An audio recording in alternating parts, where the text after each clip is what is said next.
So ayun mga lods, dito na tayo sa may sport complex dito sa Muntinlupa, malapit sa may Laguna de Bay.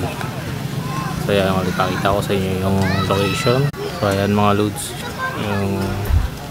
so pwede ka maglaro dito ng badminton. So minsan may nagano dito, may baseball, soccer. So meron na sing oval, ando yung oval. Tapos kung nagugutom ka, pwede ka dito.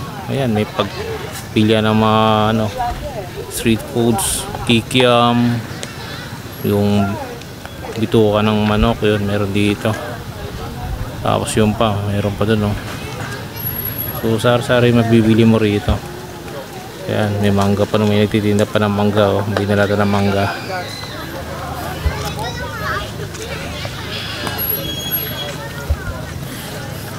Magkano doon sa malaki? 15. Yung sa maliit? 20. Thank you.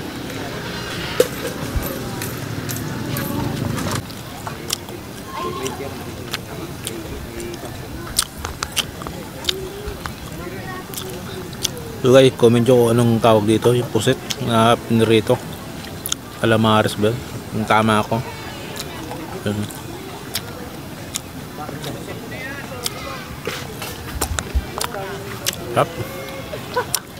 Sarap na pag libre.